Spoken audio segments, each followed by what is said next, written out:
Hey guys, today I survived 100 days in hardcore Minecraft. I just decided that maybe I'll share it to you guys and maybe even make a series out of it. You never know how long I'll last. Could be a year, could be 100 years, you never know. Or it could be 3 seconds. And I also forgot to record it, which is a bit sad, so instead I'll be using a book I made conveniently and maybe some replay as well. So that could be fun. Anyways, sit back, relax, and enjoy, guys.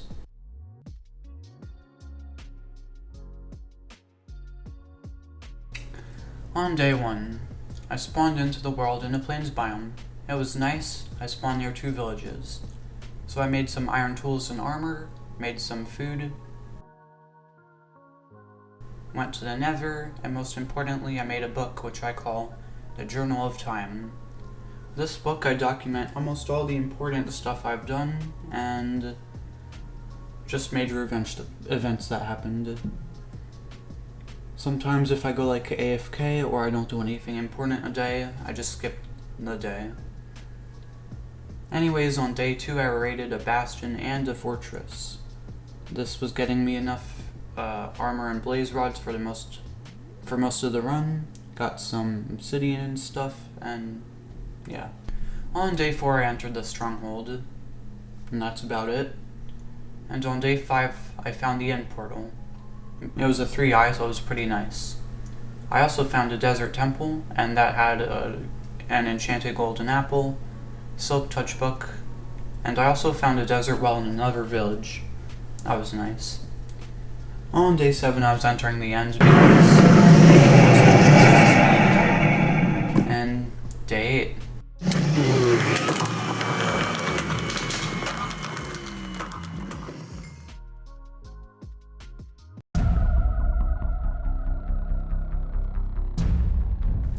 On day 10 I started work on my first starter house, which I would totally live in forever. And on day 13, the base layout is complete.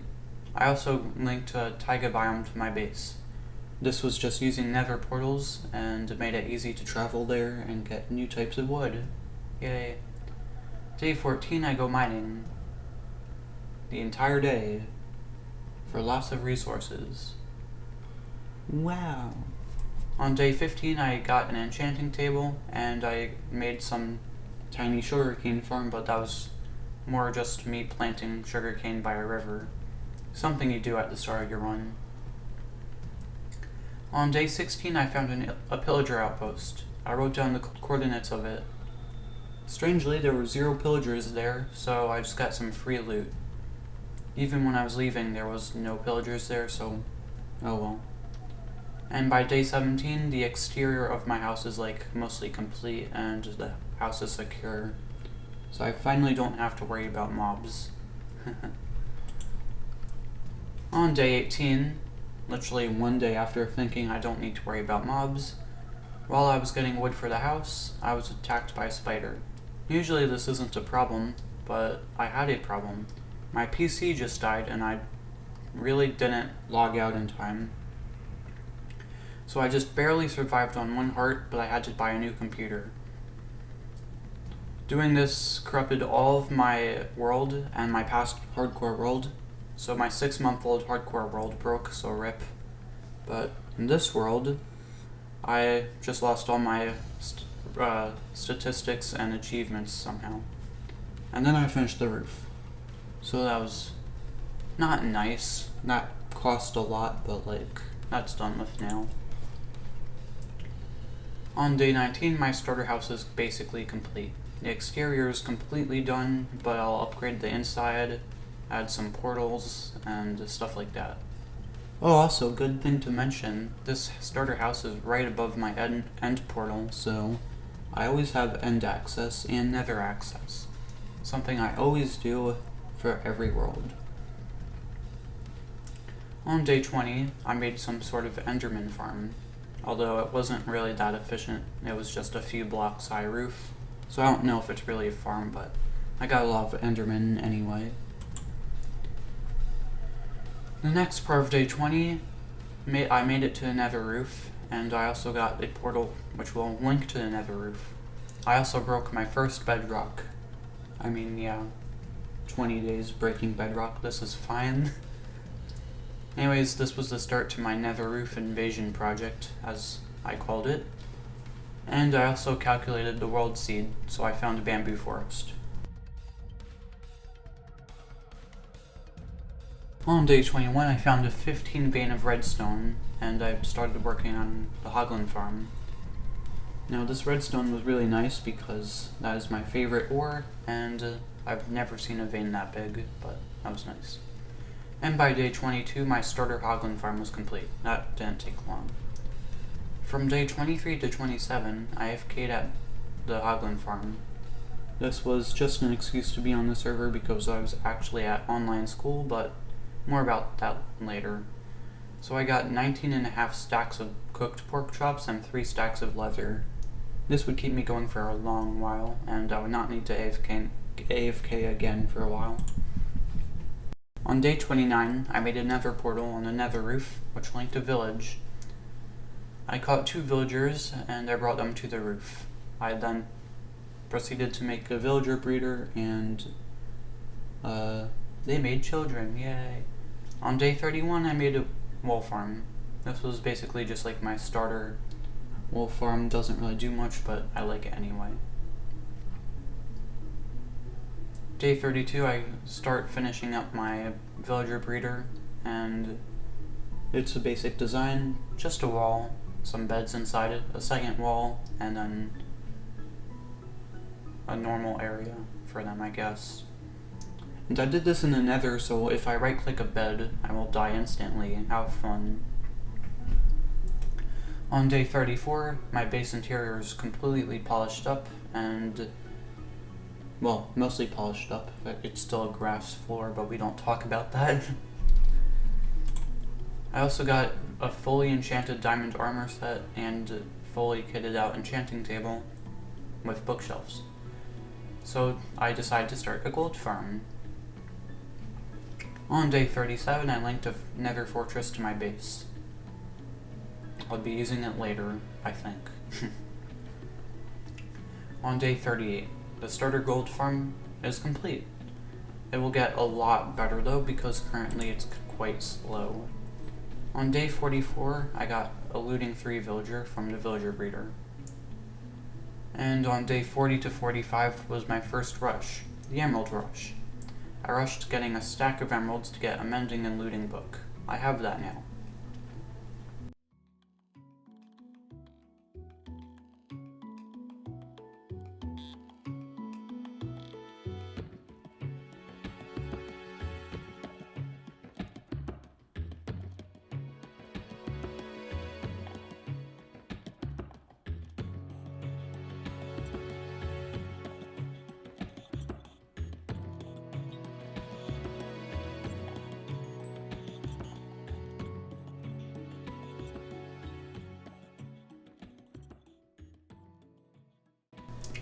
I then decide to do my second rush on day 45 to 47, the Skull Rush.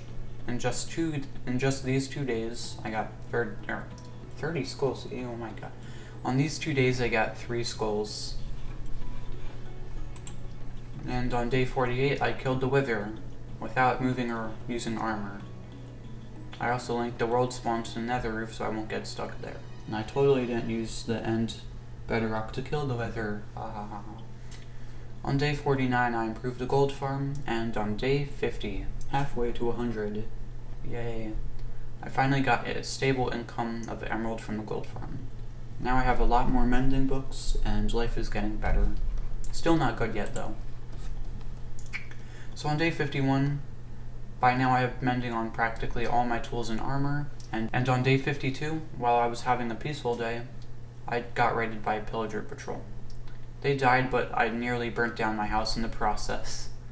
Everything is okay now. I also linked a new portal, which will be my industrial area. This is like my new base, because I almost never used the starter house again. I also linked it to a pillager outpost, so now I can have revenge on those stupid idiots. On day 53, I started a starter iron farm. On day 54, I linked a swamp biome to the nether roof, so now I have slime. And on day 56, the starter iron farm was done. I just need to get some villagers and zombies there, but then they'll be completely up and running. On day 58, all 3 of the villagers are moved to the iron farm. Day 59, I linked an ice ocean to my base. This was where the first ice highway started. On day 60, my iron farm was complete and making iron. And roses, because apparently it does that. So now I have red dye, bone meal, iron, all the stuff you need for a starter game. On day 61, I improved the starter iron farm. And then I torched up the area around a bunch. Then I AFK'd at the iron farm until day 62. I got 60 iron from one night. At this rate, I wanted to make a full beacon, but it would take 23 Minecraft days of AFKing to get there, which is not ideal. So on day 62, I start my first slime farm. This is basically just a gigantic hole in the ground, but it's really useful for projects later on. On day 63, I finally made a full beacon. How? I don't even remember. On day 65, the slime farm has finally spawned its first slime. This means I have some self-confidence now, and that I chose the right spot. And yes, I've missed where putting it a few times before. That was really annoying. I also linked a worm ocean biome to the nether roof, so I have coral fans now. These will also be useful later on. On day 67, my first TNT duping was used. This was to mine for the slime farm. And on day 71, the slime farm is now mostly mined out, and I captured my first pet. I named him Mr. Cube. This was my first pet from my 5-month-old hardcore world. This will be the sole survivor and my first pet. I also killed my first phantoms today because I was sleeping for most of the other days. On day 73, this was when my my world finally started to get some notice. I made my first Discord stream to a few people, and it was just me mining the slime chunk. Nothing special. On day 74, I got my first netherite. I got 5 ancient debris from my first mining trip, and I was using a bubble mine technique. This is basically like a strip mine, and then you just walk from one side to the other while staring into the wall holding. I also got my first chainmail armor today. The first netherite tool I made was a pickaxe. This was because I wanted to mine the slime farm faster. On day 78, I saw my first wandering trader and bought 5 shells from him. Then I killed him because he was doing animal abuse because he hung his llama above my slime farm. It was pretty funny, actually. On day 80, I just made it a little prison just as a proof of concept. This was for another server, but I just decided to try it here. I guess this is now my hardcore testing world. Eventually it's going to be just like my creative ones, I guess. On day 81, I make much more improvement on torching up the area, and I make my first recording of the server. This recording isn't really that good, but like, yeah, no, don't even worry about it. On day 84, I needed 1 carpet of wool, so I built a new sheep farm. I bred all of my first animals today, those being sheep of course, and I expanded my ice highway to the gold farm. On day 85, I made a piglin bartering station, so now I could use the gold and just give it to the piglins. Much easier than what I was doing previously.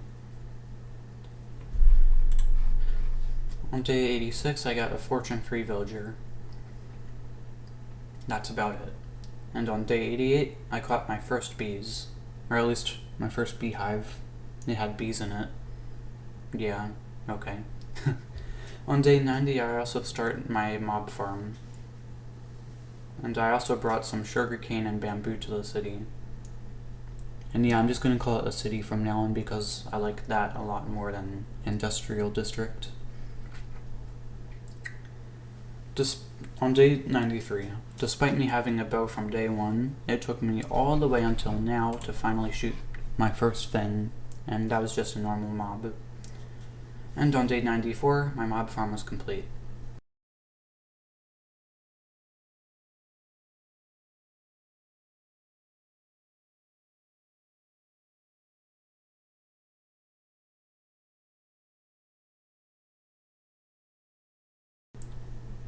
Day 95. I was already getting a ton of items and bones from the mob farm. I also made a simple little flour farm, or flour to bone meal farm. On day 96, I made a 12 flour farm. This is the start of my bone meal age because I need more bone meal. I'm currently getting most of it from the mob farm and the iron farm. There are also zombie sieges that happen all the time, and they're starting to get annoying. Basically, what a zombie siege is like 30 zombies just spawning, even if there's torches, and they want to kill you. It's like a raid, except for without the raiders. On day 97, I finally caught a hive with bees, for once. Because apparently the first one, although I thought it had bees, no bees really came out, so yeah. On day 98, I built a bee farm.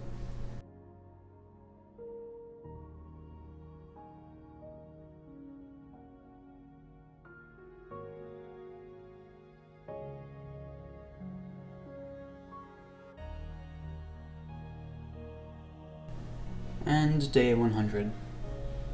The final day of my 100 days. I made a map around my entire city. It was a good first and standard 100 days. Alright, so now that that's complete, I can show you a little world tour of my place. Since it's day 100, why not show you around the city? So yeah.